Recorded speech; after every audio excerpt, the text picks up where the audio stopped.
semua, kami dari KFID kelompok 3 PDB 65 akan memaparkan hasil dari proposal proyek kami mengenai sosialisasi mengenai karies gigi kepada anak-anak di YPP AY Adinda. Simak video berikut ini ya. Kesehatan gigi dan mulut merupakan hal yang sangat penting untuk diperhatikan karena memiliki dampak yang sangat luas dan meliputi faktor fisik, mental, dan sosial. Data Kementerian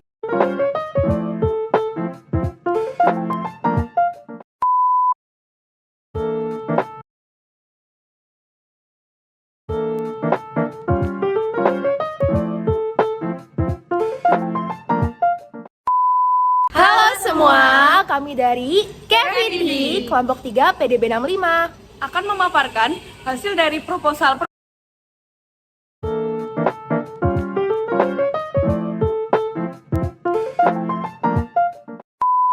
Halo semua, kami dari KFID kelompok 3 PDB 65 akan memaparkan hasil dari proposal proyek kami mengenai Sosialisasi mengenai karies gigi kepada anak-anak di YPP AY Adinda.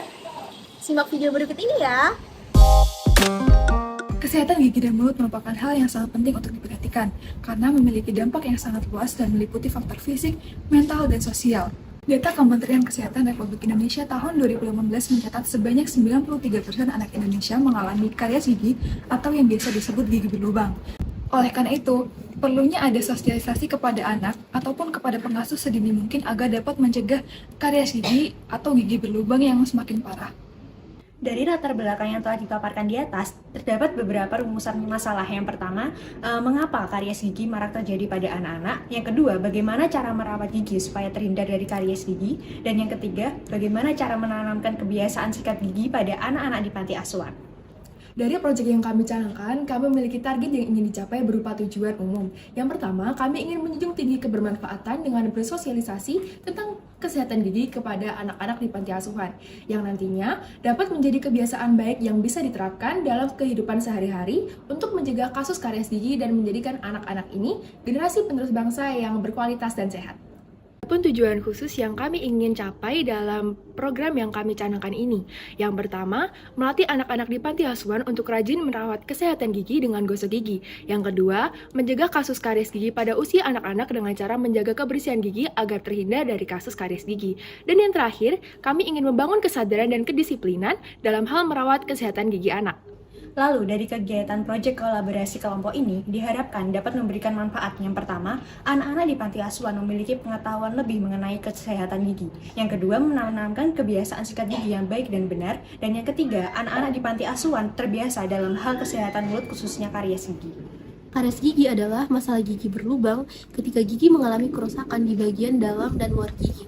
Kondisi ini seringkali disebabkan oleh aktivitas bakteri Streptococcus mutans di dalam mulut. Nah, bakteri yang berada dalam rongga mulut ini berkembang biak dan menggerogoti sisa-sisa makanan yang menempel di dalam permukaan gigi, lalu menghasilkan zat asam. Paparan zat asam disertai makanan dan minuman yang asam akan menyebabkan mineral gigi hilang sehingga timbulnya karies gigi. Setelah melakukan penelitian terhadap beberapa studi, kita mendapatkan beberapa yang relevan dengan topik yang sedang diteliti. Nah, salah satu penelitian yang relevan adalah yang dilakukan oleh Hidayah dan Sinta tahun 2018 dengan judul Gambaran Kejadian Karies Gigi pada Anak Sekolah Dasar. Tujuan dari penelitian ini adalah untuk memahami faktor-faktor risiko karies gigi pada anak-anak di sekolah dasar. Metode penelitian yang digunakan adalah kuantitatif dengan menggunakan total sampling pada 98 responden. Nah, selanjutnya terdapat studi yang dilakukan oleh Sandi dan Setiawan tahun 2020 dengan judul Carbohydrate Intake and Dental Caries Status in Preschool Children in Bantul District, Yogyakarta, Indonesia, a Cross-Sectional Study. Penelitian ini bertujuan untuk mengevaluasi risiko kebiasaan asupan karbohidrat terhadap kejadian karies gigi pada anak prasekolah di TK Aisyah, Kabupaten Bantul, Yogyakarta, Indonesia.